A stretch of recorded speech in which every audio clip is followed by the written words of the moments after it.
여호와께 향기로운 냄새니라. 아멘. 아멘. 아멘. 오늘 저와 여러분은 우리를 부르시는 하나님을 좀 만나게 됩니다. 하나님은 어떤 분이냐면 부르시는 하나님이시라는 겁니다. 부르시는 하나님, 그분을 레위기는 우리에게 꼭 말해주고 싶은 것 같습니다. 구약 성경 처음 성경이 창세기인데요, 창세기는 첫 글자, 성경의 첫 글자인 베레시트라는 말에서 출발되어졌습니다. 그 말이 태초에라는 말이에요. 그래서 그것이 우리나라 말로 창세기가 되어졌습니다. 그런데 출애굽기나 레위기는 원래 있던 이름을 헬라어라는 70연경으로 바꿀 때 약간 이름이 변경되어져서 바뀌어졌습니다. 예를 들자면 출애굽기라는 것도 원래 이름은 셰모트라는 성경입니다. 이름들이라는 성경이죠. 그래서 출애굽기 첫 번째 펼치면 이름들이 나와요. 첫 글자입니다. 마찬가지로 레위기도 바이크라라는 부른다라는, 그래서 오늘 1절에도 보면 모세를 부르시고라는 말이 있는데 바로 이 부른다라는 말이 첫 번째 글자로 사실은 바이크라 성경이라고 볼 수 있을 겁니다. 근데 이게 레위기라는 이름이 붙여져서 오늘날 많은 사람들이 사용하고 있게 되어졌습니다. 레위기는 뭐냐? 사실은 부르시는 하나님을 이야기하고 싶은 겁니다.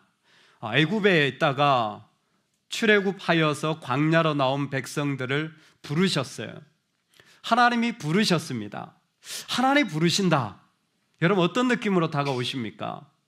좀 교회를 다닌 분들은 하나님 부르신다 그러면 제일 많이 떠오르는 좀 이미지 가운데 하나는 뭔가 나한테 섬기길 원하신다, 아니면 뭔가 하나님이 하기를 원하신다, 아니면 뭔가 맡기길 원하신다, 직분 같은 이미지도 다 포함되어져서 뭔가 봉사해야 될 것 같은 이미지가 많은 것 같습니다. 안 믿는 믿지 않는 자들도 부른다라는 개념을 많이 쓰고 있습니다. 저는 어릴 때 이 유교 집안에서 자라서 꽤 많은 제사를 지냈습니다. 신이 내려와서 그 사람을 불러 복을 준다라는 개념이 제사입니다. 뭐 기제사, 또 사시제, 3개월마다 드리는 거 있죠. 삼신제인가요? 그 다음에 명절이면 12번 하루에, 추석에 12번, 설날에 12번, 하루에 12번 제사를 해야 오후 6시만 되면 이제 그제야 명절 하루가 이제 끝났어요. 제사가 얼마나 많았습니까? 강신, 참배, 계문, 그 다음에 음복. 여러분 아마 들어보신 분들 있을 거예요. 신이 내려와가지고 술을 따라서 먹고, 그리고 문을 열어서 신이 나가면 신이 준 복을, 음식을 같이 나눠 먹는 겁니다. 이게 제사의 이야기죠. 신이 와서 복을 주는 거예요. 신의 개념, 부른다 그러면 복 주나 보다. 아일랜드 사람들은 11월 1일이 첫날입니다. 한 해에. 우리랑 좀 다르죠? 11월 1일 첫날 전날인 10월 31일은 신이 내려오는, 하늘의 조상신이 내려와서 땅에 임하는 날입니다. 그날 위치, 마녀나 그 사제 같은 사람들이 귀신의 계시를 받아서 추운 겨울을 어떻게 지낼지, 그리고 앞일이 어떻게 되어질지를 신한테 받는 거예요. 그래서 인간 세상의 모든 종교의 하늘과 땅이 만나서 계시를 받는 종교들에는 성적인 결합이 포함되어져 있습니다. 그렇게 신들이 내려와서 계시를 받는 날, 할로윈입니다. 우리나라 젊은이들이 요즘 그렇게 누리고 있는 할로윈의 기원이 있죠. 그 근본적인 의미는 신한테 복 받는 거예요. 부르신다라는 개념이 믿는 사람이건 믿지 않는 사람이건 자연스럽게 곳곳에 표현되어져 있는 것 같습니다. 어떤 사람들은 미래를 좀 준비하고 아니면 복을 받거나 어떤 사람들은 어떤 일들로 나아가는 그런 이미지들이 있는 것 같습니다. 그런데 하나님이 부르실 때에 가장 먼저 하시는 일은 섬기거나 복을 받는 게 아니라 예배라는 자리라는 겁니다. 하나님이 우리를 부르실 때에 제일 먼저 있기를 원하는 자리가 뭐냐면 예배라는 자리라는 겁니다. 그래서 이 레위기라는 성경이 전부가 다 예배에 대한 이야기를 하는 거예요.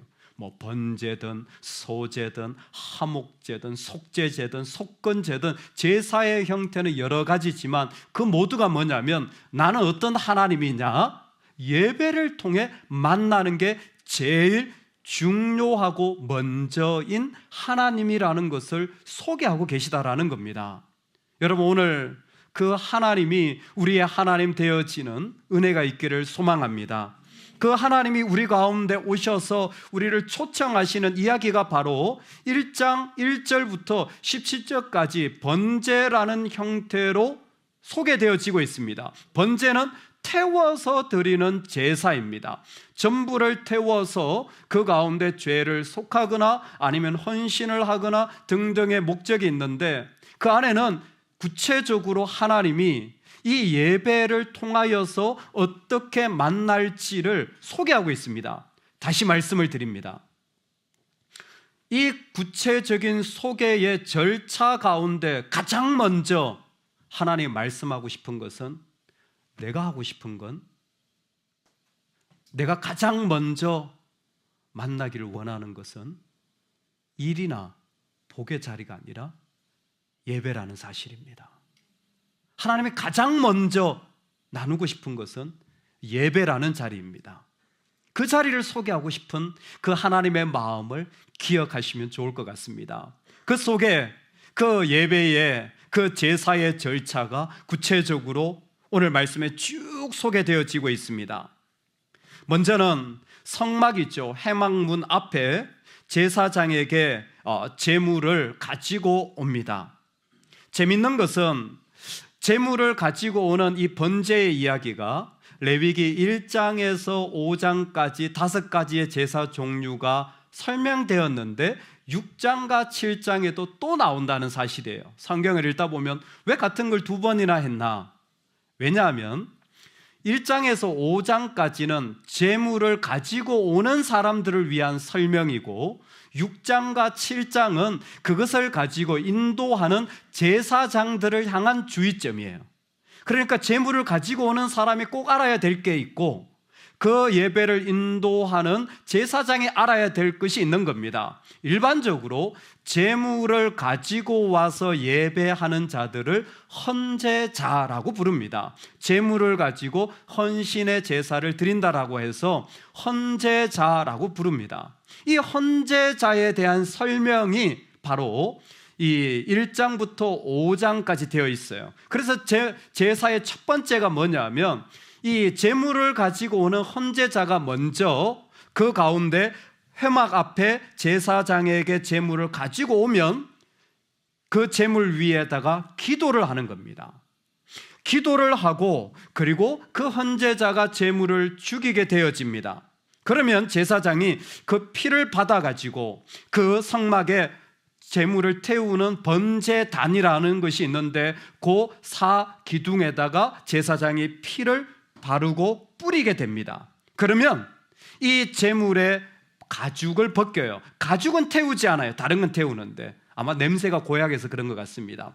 이 가죽을 벗기고 그리고 이 번제물을 조각을 냅니다. 넓적다리 또 이렇게 앞다리 뒷다리 해가지고 몸통 구별해서 조각을 냅니다. 그러면 제사장은 불과 나무를 준비해서 조각난 제물 그리고 머리 그 가운데 있는 특히 기름을 다 이 번제단 위에 올려놓고 태우게 되어집니다. 그러는 동안에 헌제자는 이 제물의 내장, 그 다음에 다리 정강이를 물로 씻게 되어져요. 그러면 제사장이 그 내장과 다리조차도 다 번제단 위에 올려놓고 태우게 되므로 하나도 남김없이 다 태울 때 그 제사는 끝이 나게 되는 방식이었습니다.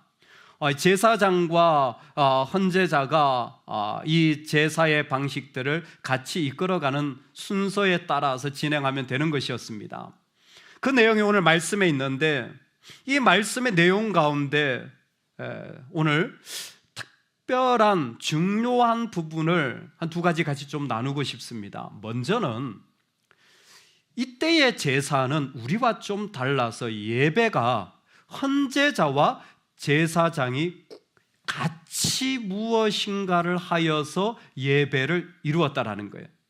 예를 들어서 우리는 예배 시간에 지금 좀 내가 하는 거라고는 이렇게 일어섰다 앉았다, 그렇죠? 입을 벌려서 찬양하는 정도, 그리고 앉아서 이렇게 듣고 계시는 거, 이런 거잖아요. 상당히 좀 수동적이라고 할 수 있을 것 같습니다. 근데 당시의 제사는 모양이 다릅니다. 예를 들어서 제사장은 그 가운데서 피를 뿌리고 고기 덩어리를 올리고 내장을 다 올려서 태우는 일을 하게 돼요. 반면에 헌제자는 그냥 있는 것이 아니라 그 가운데 안수 기도하고 죽이고 가죽을 벗기고 내장과 정강이 손질하는 역할은 다 그 제물을 가지고 온 예배자의 역할입니다. 참으로 놀라운 게, 제사장은 올리는 일만 하고 힘들고 어려운 일은 전부 제물을 가지고 온 헌제자의 몫이라는 겁니다. 첫 번째, 그 제물 위에 안수하며 기도해요. 머리 위에다가 안수하며 기도합니다. 이 모습은 아마 이 제물을 향하여 자신의 모든 죄가 전이 되거나 그 제물과 하나 된 모습을 가지고 고백하는 기도의 시간이 되어질 것 같습니다. 그럴 때에 자기의 지난 날을 눈물로, 아니면 정말 회개하면서 그 하나님 앞에 고백하는 모습을 그 안에 드리는 거죠. 그리고 나서 어떻게 하냐면, 제물을 가지고 온 이 헌제자가 이 동물, 그게 소든 양이든 염소든 비둘기든 이 동물을 죽여야 됩니다. 칼을 가지고 목을 따는 거죠. 여러분, 동물 한번 죽여 보셨어요? 혹시 닭 잡는 데 전문가 계세요? 우리 권사님들. 저희 어머님이 닭목 비트는 거 전문가셨습니다. 어릴 적에 부엌에 이렇게 들어가 보면 그냥 집에 돌아다니는 닭 탁 잡아가지고 이렇게 딱 그냥 다리 사이에 딱 끼셔가지고는 탁 돌리면 꽥. 제가 저희 어머니 가만히 보다가 한번 해봤잖아요. 닭을 탁 잡고 닭목을 비트는데 안 죽어요. 제가 그때 너무 충격을 받고, 걔도 놀래고 나도 놀래고 그 닭도 그냥 막 소리를 지르면서 막 꼬꼬댁하면서 막 포덕포덕거리고, 저도 저희 어머니 탁 돌리니까 죽던데 저도 탁 돌렸거든요. 안 죽어요. 안 죽어. 깜짝 놀래가지고 막 얼마나 놀랐는지 알아요. 제가 그 뒤로는요, 이 동물을 죽인다라는 게 얼마나 큰 충격. 저희 아버님이 저희 동네에 도살수였습니다. 돼지 잡는 거. 그래서 저는 어릴 때부터 돼지 오줌포 차고 공 찼어요. 제 아버님이 항상 돼지 잡는 거 보셨어요? 망치 가지고 머리를 때리는데요. 저는 너무 충격적이었습니다. 소 잡는 거 보셨어요 혹시? 제 아버님이 그거 직접 다 하셨거든요. 따가지고 도살, 이 닭 하나 닭목 비트는 것도 쉽지 않은데, 여러분, 양을 죽인다, 소를 내가 직접 죽인다, 결코 쉬운 일 아닙니다. 진짜 힘을 쓰고 땀을 뻘뻘 흘려서 온 힘을 다해서 하지 않으면 할 수 없는 일이 이 도살의 과정이에요. 근데 이게 누구야 해야 되냐? 재물을 가지고 온 사람이 해야 되는 겁니다. 그러면 끝이냐? 아니에요. 그 재물의 가죽을 벗기는, 이거 완전히 전문적입니다. 그래서 사실 제사장이 도와주기도 해요. 그런데 이 재물의 껍데기를 벗기고 그 다음에 내장과 정강이 손질을 다 이 헌제자가 해야 되는 거예요. 내장이 뭡니까? 안에 있는 대장 같은 거예요. 소위 말해서 음식물 찌꺼기, 그리고 거기에 있는 배설물들, 똥덩어리들, 이거 다 이 제사자가 다 씻어내야 되는 거예요. 그 정강이가 뭐냐? 무릎인데 사실 발을 말하는 겁니다. 발에 끼어있는 모든 오물들을 다 이 헌제자가 씻어내야 되는 거예요. 정말 말 그대로 예배 한번 드리려면요, 눈물이 나고 땀이 나가지고 온 힘을 다해가지고 그걸 씻어내고 자르고 죽이고 벗겨내고 막 피가 튀고 그런 어떤 과정들이 지금 예배 과정이에요. 예배는 당시에 어떤 과정이었냐면 모든 힘을 다 써서 드리지 않으면 할 수 없는 그런 과정이, 혼신의 힘을 기울여야 했던 것이 예배였습니다. 하나님을 만나려고 할 때 하나님이 그들에게 요구한 것은 이 과정을 통하여 그들이 혼신의 힘을 다하는 거예요. 여러분, 우리가 예배할 때 어떤 모습일까요? 수요일 날 이곳에 아이들이 같이 찬양을 하는데요, 저희 딸도 같이 찬양을 합니다. 이번 주 수요일 날 제가 참 마음도 몸도 힘들었습니다. 마음도 몸도 힘들 때는 예배 자리에 앉아 있으면 정말 아무 생각이 안 날 때가 있죠. 근데 예배를 시작했는데 제 딸이 딱 2소절 시작했는데 오른손을 탁 들고 찬양을 하더라고요. 제가 그 순간, 그 아이는 배워서 했을 거예요. 얼마나 감동이 있었는지 전 모릅니다. 근데 제가 그 순간, 내가 예배를 힘써서 안 드리고 있구나, 내가 찬양을 온 마음 다해서 안 하고 있구나, 정신이 번쩍 드는 거예요. 저 아이도 저렇게 손을 든다면 하물며 아이의 아빠인 나야 말할 것도 없는데, 여러분, 우리가 예배는 온 힘을 기울여야 되는 겁니다. 그 얘기를 하고 싶으신 거예요. 하나님은 나를 만나러 올 때는 그저 그냥 적당하게 하는 것이 아니라 도사를 하고 가죽을 벗기고 그 가운데 내장을 씻어내고 그 냄새 나는 걸 다 뒤집어 쓰는 그런 자리에 땀이 나고 그리고 눈물이 나고 기도할 수밖에 없는 그 마음을 가지고 오는 그 자리여야 된다라는 겁니다. 제물을 죽여서 드리는 제사의 목적은 내가 죽어야 하는 제사이기 때문입니다. 제물을 죽여서 드리는 제사는 내가 죽어야 하는 제사이기 때문에 그래요. 원래는 내가 죽어야 했는데 그 제물이 대신 죽는 겁니다. 그래서 정말 제물을 죽여서 드리는 제사를 드리는 사람, 예수 그리스도의 죽음이 나의 죽음이라고 고백되어지는 신앙인의 제사는 진짜 내가 죽어야 되는 거예요. 요즘 나 이렇게 힘든데 하나님 뭐 하시나?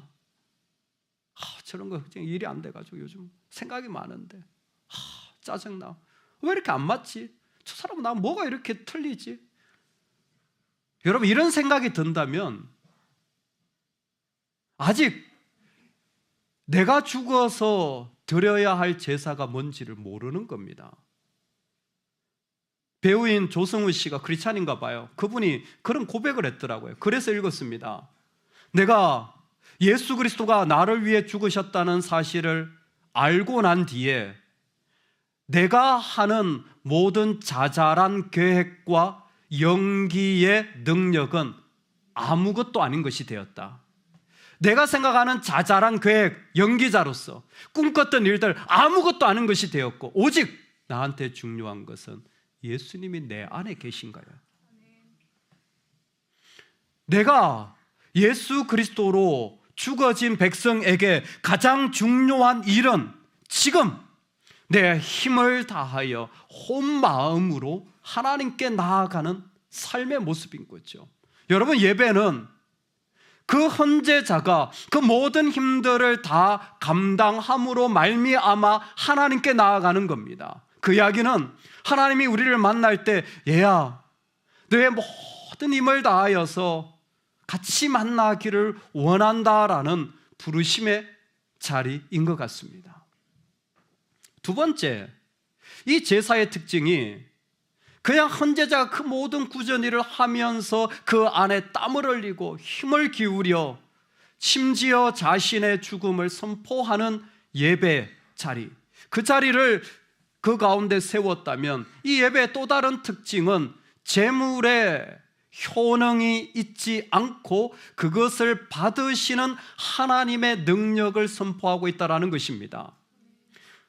이 제사의 방법을 설명을 한 뒤 하나님은 그 가운데 제물의 종류를 나열하십니다. 소를 가져와도 되고 양이나 염소를 가져와도 되고, 그것이 안 되면 비둘기를 가져와도 되고, 그것이 안 되면 뭐를 가져와요? 곡식을 가져와도 됩니다. 이렇게 다양한 종류가 있는 것은 그 사람의 경제적인 능력에 따라서 무엇이든지 가지고 올 수 있으면 그것 가지고 와서 예배하면 된다는 겁니다. 여러분, 하나님은요 우리가 무엇을 가지고 오느냐에 관심 있지 않아요. 여러분, 하나님은요 우리가 부자냐 가난한 자냐, 우리가 얼마나 많이 드리느냐 여기에 관심 있지 않습니다. 할렐루야. 근데 우리는 거기에 관심 있어요. 놀랍게 우리는 거기에서 벗어나지 못하는 것 같습니다.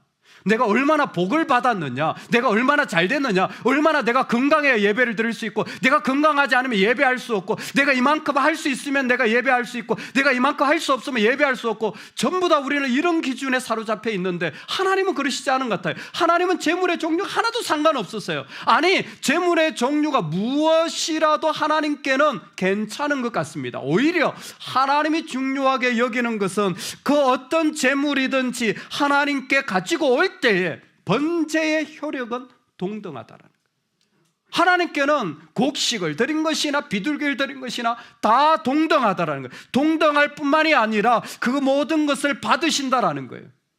하나님 왜 그 제물을 가지고 오시게 하십니까? 그 제물에 기도를 합니다. 죄가 속할지니라. 제물과 헌제자는 하나가 됩니다. 그래서 아벨과 그의 제물은, 가인과 그의 제물은 하나가 되어서 같이 하나님께 연합되는 것입니다. 하나님은 그것을 통하여서 그 사람의 죄를 속하게 할 뿐만이 아니라 이 제물과, 즉 내가 하나님께 드리려고 하는 모습과 내가 하나가 되어져서 받으시기를 원하시는 것입니다. 그런 정도에서 멈추는 게 아니라 오늘 말씀의 특별한 부분은 비둘기입니다. 다른 건 조각내어서 다 드리면 되는데 비둘기 제사를 특별히 제사장에게 부탁합니다. 14절에 만일 여호와께 드리는 예물이 새의 번제이면 산비둘기나 집비둘기나 다 괜찮다. 그런데 제사장은 그것을 제단으로 가져다가 그것의 머리를 비틀어 끊고 닭의 머리 탁 이렇게 하는 거예요. 저는 예전에 안 태어난 게 정말 감사해요. 닭의 머리. 전 목사 맨날 예배 때마다 닭 비틀으라 그러면 죽을 것 같아요. 근데 옛날에 그렇게 했어요. 그것의 머리를 비틀고 그 다음에 제단 위에서 불사르고 피는 제단 곁에 올릴 것이라. 그것의 모의 중원에 더러운 것은 제가 다, 이게 지금 제사장이 하는 일이에요. 그리고 뭘 부탁하냐면 17절에 보면 또 그 날개 자리에서 그 몸을 찢되 아주 찢지 말고 제사장이 그것을 제단 위에 불 위에 있는 나무 위에서 불살라 번제를 드릴지니. 하나님 특별히 부탁하는 게 뭐냐면 이 새의 제사 가운데는 날개 자리, 즉 이 날개가 펼쳐지는 중간 몸통 부분에서 이걸 찢으라는 거예요. 몸통을. 근데 완전히 찢어가지고 두 동강 내지는 말라는 겁니다. 창세기에 보면 하나님이 아브라함과 언약을 맺을 때 이 새를 찢어가지고 조각내어서 그 사이로 솔개가 지나가게 하여 불의 언약을 맺으시는 장면이 있습니다. 하나님이 이 새의 제사를 받으시는 겁니다. 그런데 특별히 뭘 부탁하냐면 제사장아, 네가 이 새의 제사를 드릴 때는 이 날개를 찢어라. 이 날개 몸통을 찢어서 벌려라. 그러나 완전히 찢으면 두 동강 나니까 그렇게는 하지 마라. 희한하죠? 염소나 소는 다 조각냅니다. 조각내서 번제하게 되어 있어요. 근데 비둘기는 조각내지 말라는 거예요. 그냥 몸통째로 드리면 되는데 그게 아니라 몸통을 찢어가지고 벌려서 하나님 앞에 드리라는 겁니다. 여러분, 이게 하나님이 제사를 받으시는 방식이에요. 우리는 제사 올 때 이렇게 생각이 많아요. 예배를 오면서도 세상의 생각이 끊이지 않고, 예배를 오면서도 이게 있어야 되고 저게 있어야 되고 저것 때문에 힘들고, 그래서요 비둘기를 드리는 사람은요 비둘기를 드리면서 제사를 드리면 되는데 마음이 움츠려들어요. 마음이 작아져요. 자기 스스로 제사를 드리기에 합당하지 않다고, 부족하다고 생각하는 거예요. 하나님 뭐라고 말씀해요? 그러지 마라. 내 마음을 펼쳐라. 나는 다 받는다. 근데 사람이 여기서 벗어나지 못하는 거예요. 그래서 어떻게 하냐면 하나님이 제사장 네가 가가지고 그 날개를 펼쳐. 한 신학자가 기가 막히게 표현했어요. 항소 같은 비둘기를 만드는 거예요. 제단 위에 드리는 몰라요, 사람들은. 그러나 그 사이즈를 크게 해서 황소 같은 비둘기. 하나님 다 받으시는데 우리는 자꾸만 자기 생각과 중심에서 예배 자리를 못 나가는 거예요.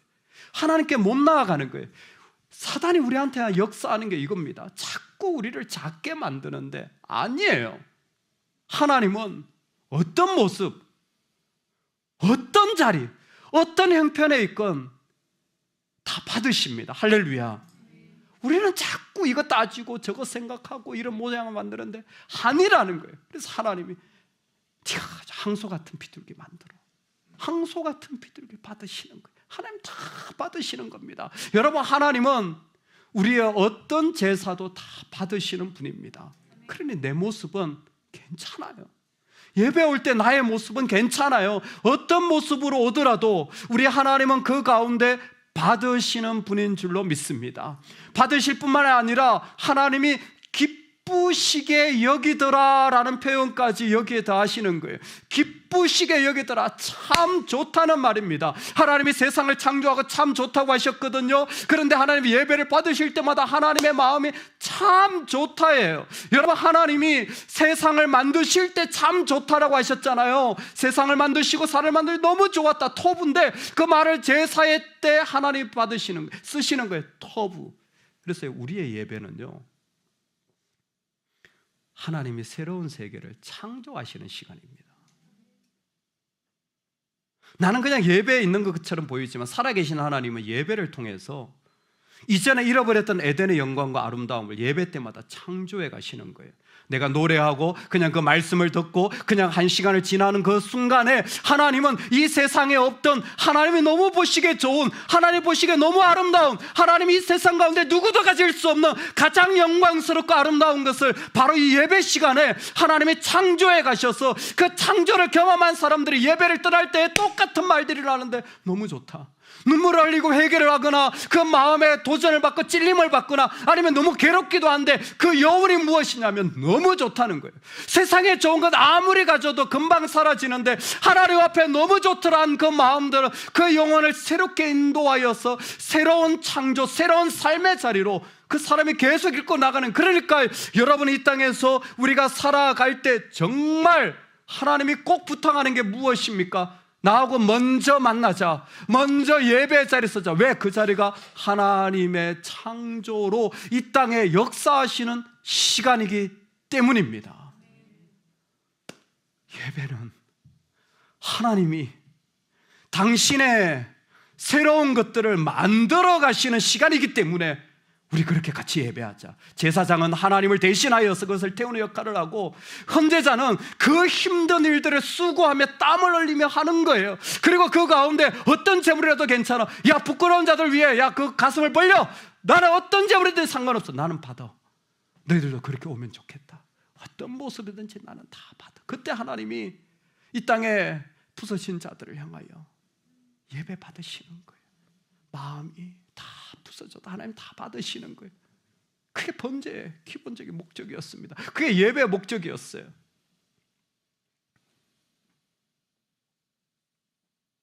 그렇게 성경은 예배를 소개하고 있습니다. 지금부터는 약간 딱딱하니까 주무셔도 됩니다.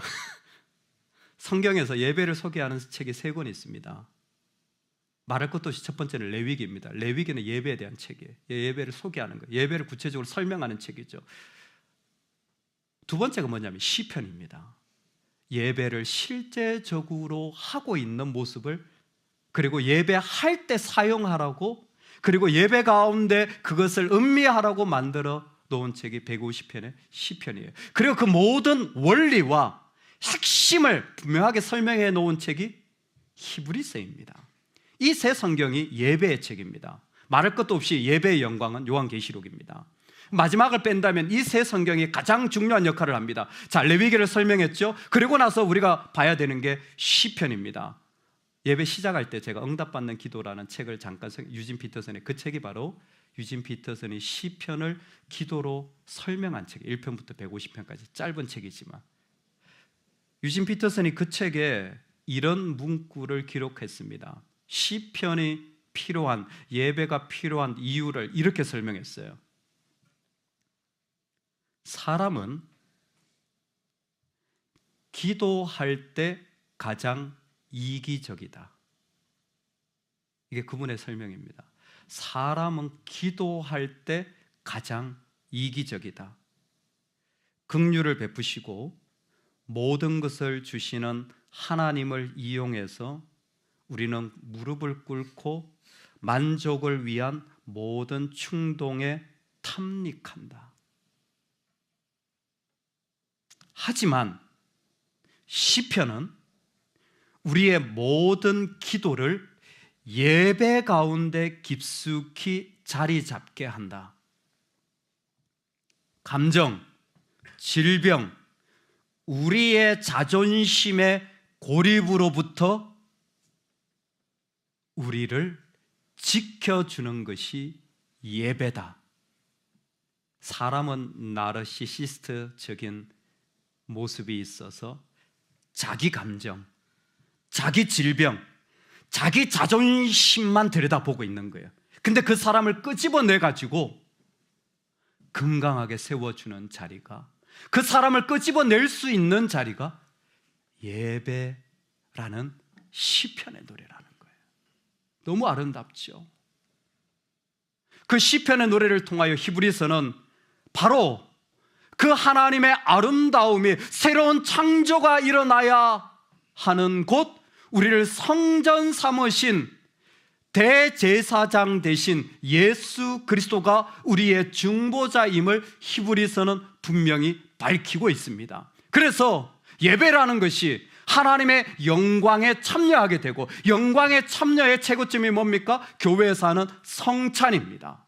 이 홀리 커뮤니언, 거룩한 교제에 예수 그리스도를 통하여 성령은 우리를 초대하여 부르시고 그 영광의 자리에 우리가 계속 살아가기를 부탁하고 있습니다. 그래서 히브리서가 예배에 대하여 이렇게 말합니다.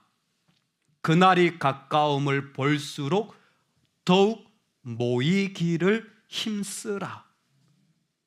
모이기를 힘쓰라. 여러분, 자동으로 모여지지 않는 시대입니다. 여러분, 예배를 드리려고 하면 그냥 예배 드리는 마음이 생기지 않는다라는 거예요. 힘써야 된다라는 겁니다. 결단해야 된다라는 거예요. 이제는 예수 그리스도가 사망의 권세를 이기셨는데 우리 안에 예배를 온전하게 드릴 수 있는, 진정한 예배를 드릴 수 있는 자리가 허락되었는데, 이것은 힘써서 결단해서 나아가는 자리로 우리 가운데 세워져야 된다라는 거예요. 자녀를 키우시는 분들은 이 이야기를 금방 알게 됩니다. 여러분, 아이들이 크면요, 10대가 되면 딱 일어나는 특징이 뭐냐면 아이들 가치관이 바뀌면서 제일 먼저 도전되는 게 영적인 도전입니다. 신기해요. 정말 신기해요. 사람은 뭔가 가치관의 변화가 있거나 어려움의 자리에 있으면 제일 먼저 영적인 걸 도전합니다. 다른 거 다 괜찮은데 이상하게 예배가 문제가 돼요. 나 예배 가기 싫어. 다른 건 다 내가 하고 싶은 대로 하는데 어른도 똑같습니다. 다른 건 다 그대로 하면서 하나님을 향하여서는 항상 공격이 일어나요. 나 안 믿을래. 이상해요. 사람은 그런 존재입니다. 아이들이요, 10대가 딱 되면 제일 먼저 던지는 게 나 안 믿을래. 난 교회 가기 싫어. 이 일이 납니다. 그럴 때마다 당황스럽죠. 왜? 신앙은 인격적인 거거든요. 자신이 받아들여야 되는데 내가 안 간다는데 어떻게 합니까? 아우, 그래, 너 좋은 대로 해라. 얼마나 많이들 속으시냐면요, 밥 먹는 건 힘써서 먹여요. 밥 안 먹으면 밥 먹입니다. 학원은 힘써서 보내요. 학교도 힘써서 보내요. 근데 이상하게 신앙은 힘쓰지 않아요. 너 좋은 대로 해. 이상하죠? 반대가 돼야 돼요. 학교 안 가도 돼. 학원 안 가도 돼. 근데 예배는 드리면 좋겠다. 내가 힘써야 될 일 있잖아요. 힘써야 된다라는 건 정말 내가 중심에 가지고 나가야 되는 거예요. 여러분, 내가 어려울 때, 내 삶에 문제가 있을 때 문제 해결 안 돼도 돼. 그러나 내가 힘쓰는 건 뭡니까? 나 예배해야 돼. 이게 힘쓰는 거예요. 근데 히브리서는 우리에게 시간이 지날수록 하나님 앞에 나아가는 것이 힘써야 된다는 거예요. 여기에는 역사적인 배경이 숨어져 있습니다. 왜 이와 같은 시대가 오게 되었냐면, 레위기에 이렇게 아름다운 모습으로 이렇게 하나님의 예배를 받으신다고 했잖아요. 시간이 지나면서요, 예배가 형식적으로 바뀌어졌어요. 몸은 와 있는데 재물은 죽이는데 마음이 안 들여졌어요.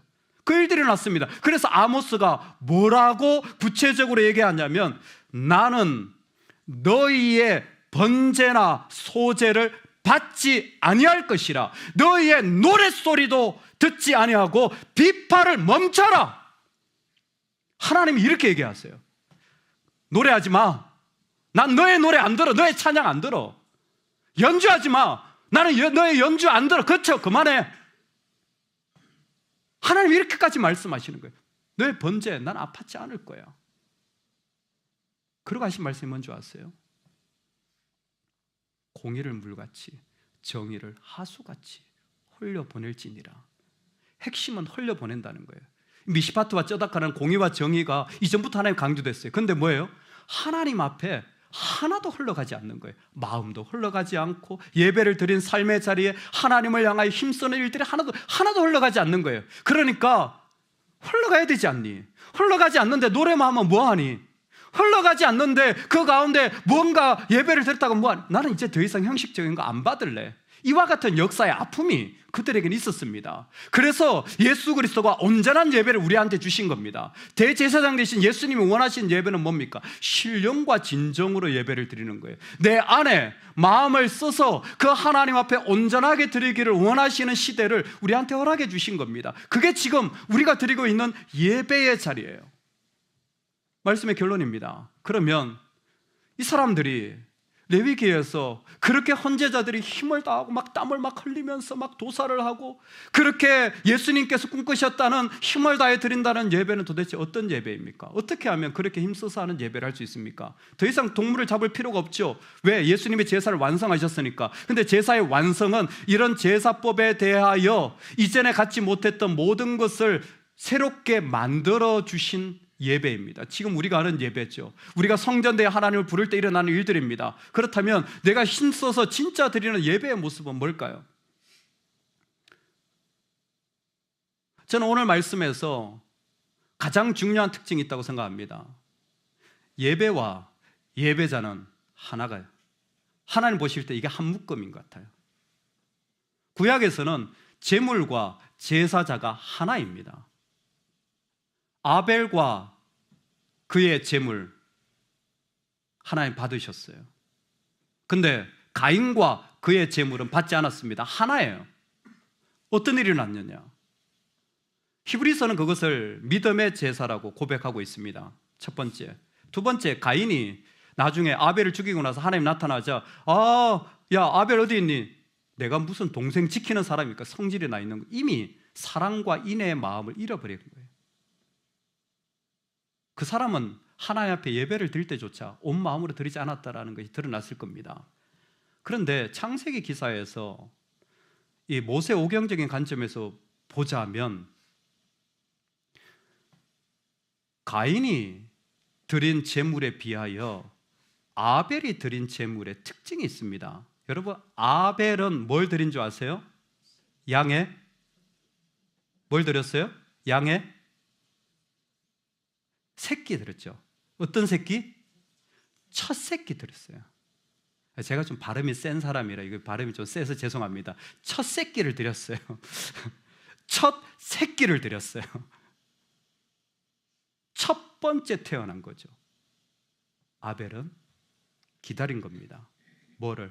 하나님께 드릴 때를. 드리고 싶어서 그 때를 기다린 거예요. 그래서 첫 번째 것을 드린 겁니다. 하나님 좋아하신 거예요. 여러분, 레위기가 왜 있는 줄 아세요? 하나님이 출애굽하는 이스라엘 백성들에게 부탁한 겁니다. 내가 너희들한테 제일 먼저 원하는 게 있어. 이게 레위기예요. 제일 먼저 원하는 거, 우리가 제일 먼저 해야 될 일, 집이 있어야죠.